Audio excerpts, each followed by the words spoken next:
You've got this. You know, have you ever noticed that in games like these, there never really seems to be a winner. It always just seems to be, one big loser. That's how I feel with most games. No matter how hard I try, I never seem to win. But that is where friendship comes in. Friendship is using your words and actions to show others that you care.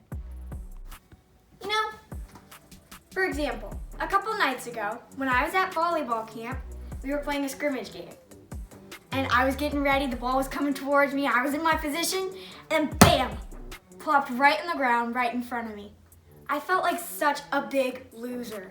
Sometimes it kind of helps to have friends around to, kind of be like cheerleaders. Come on, Ella, you can do it. Spike that ball and make the ball. Woo! Come on, Ella, concentrate. Concentrate!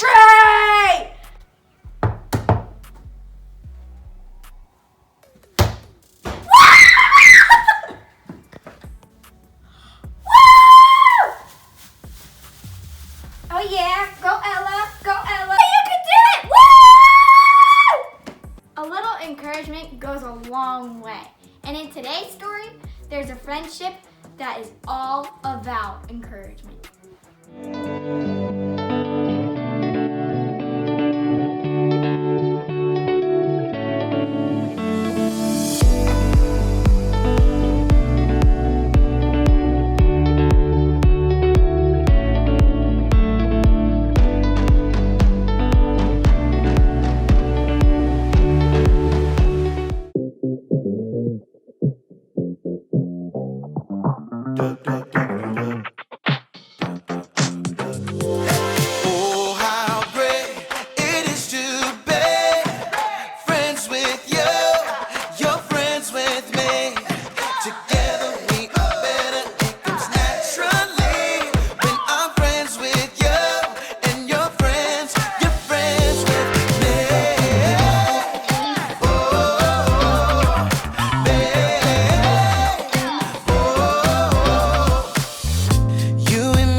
The Bible. It's 66 books of history, stories, letters, and poetry that fit together to form God's one big story. The epic adventure of how He created us and loves us so much that He made a way to rescue us. As we travel through the Bible, from Genesis to Revelation, we discover people who met God and found their lives changed forever. And now for an amazing story. Inspired by the book of 1 Kings, chapter 19. For many years, God's people were ruled by kings who refused to listen to God. So God sent prophets to speak His words. One was a man named Elijah. I serve the Lord.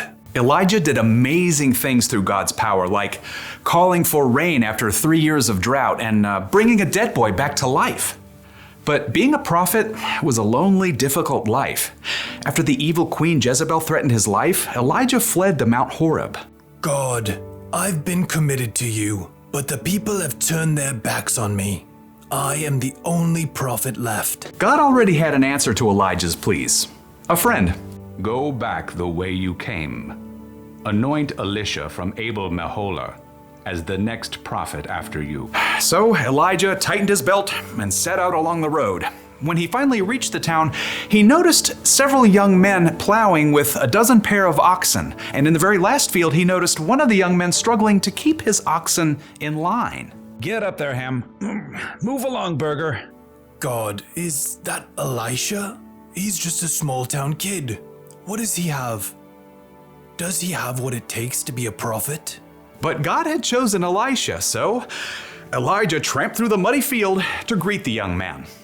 Elisha. Elisha blinked in surprise when he saw the prophet. Whoa, Burger. Elijah marched right up to Elisha and threw his very own cloak over the young man's shoulders. It was a sign that God had chosen Elisha to be Elijah's assistant. Me? You're choosing me? Elijah turned and walked away. Elisha dropped the reins and ran after. Wait. Just let me say goodbye to my family. Then I'll come with you. Go right ahead. I'm not making you do anything. Yes, sir. Right then and there, Elisha broke apart his plow and used the wooden pieces to start a fire. He cooked a meal and called all his family and friends over to share it with him. I'm leaving to travel with Elijah. Goodbye, everyone. Then Elisha set out on the road beside Elijah. I don't really know how to be a prophet, or even a prophet's assistant. That's okay. You'll learn. So over the years, Elisha followed Elijah everywhere as a close companion and good friend, and he watched and listened intently as Elijah spoke God's words to powerful kings and did incredible things. One day, Elisha and Elijah left the town of Gilgal on the way to Bethel, and they both knew that God was about to do something very breathtaking. God was going to take Elijah up to heaven. Stay here, Elisha. The Lord has sent me to Bethel. Elisha wasn't about to leave his friend to go it alone. As sure as the Lord and you are alive, I won't leave you. At Bethel, the same thing happened. Stay here, Elisha. The Lord has sent me to Jericho. As sure as the Lord and you are alive, I won't leave you. It happened once again in Jericho. Stay here, Elisha. The Lord has sent me to the Jordan River. As sure as the Lord and you are alive, I won't leave you. You do realize you're repeating yourself. Together, Elisha and Elijah reached the banks of the Jordan River. The waters flowed dark and deep. Elijah removed his coat and rolled it up. And then he struck the river. Immediately, the waters parted to the right and left. Elisha and Elijah walked across the river on dry ground. They reached the opposite bank. Tell me, what can I do for you before I'm taken away? Elisha didn't want to lose his friend and mentor, Elijah, but he'd learned many things in the last few years. Please, give me a double share of the Spirit God has given you. Only the Lord can do that. But if you see me when I'm taken away, that means you will receive what you've asked for. Elisha nodded, and the two men walked on in silence. Suddenly, a wild wind whipped up, and a chariot and horses appeared, blazing with fire. Elijah. The flaming chariot flew down right between the two men. It caught up Elijah and carried him up to heaven, driven by a strong wind. Elijah, you are like a father to me. Elisha stared into the sky until the last breath of wind and the final hint of flame were gone. Then in great sorrow, he tore his own clothes. My best friend is gone. Glancing down at the ground, he saw Elijah's coat. Carefully, he picked it up. I wonder. Elisha hurried back to the bank of the Jordan River. Again, the water flowed hard and fast. On the opposite bank, a group of prophets from Jericho watched. Look, there's Elisha. But where's Elijah? Across the river, Elisha twisted up Elijah's coat. He called out in a loud voice, Where is the power of the Lord? Where is the power of the God of Elijah? Then Elisha struck the water just as Elijah had done. And just like what happened before, the waters parted to the right and left. The prophets from Jericho stared in amazement as Elisha crossed the river on dry land. The spirit God gave to Elijah has been given to Elisha. It was true. Elisha had been faithful to follow and learn from Elijah for many years, and now God's spirit was with Elisha just as it had been with his friend.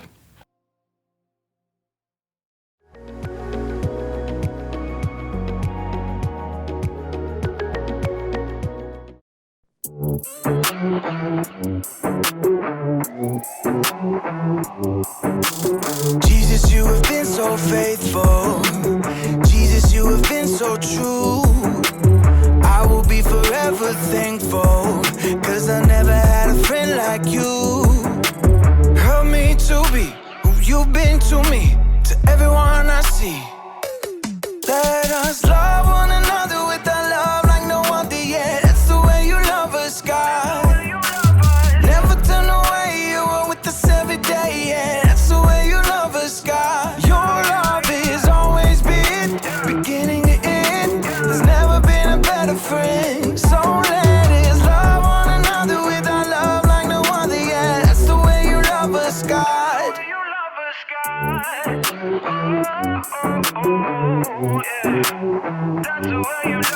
You with me in the darkest valley.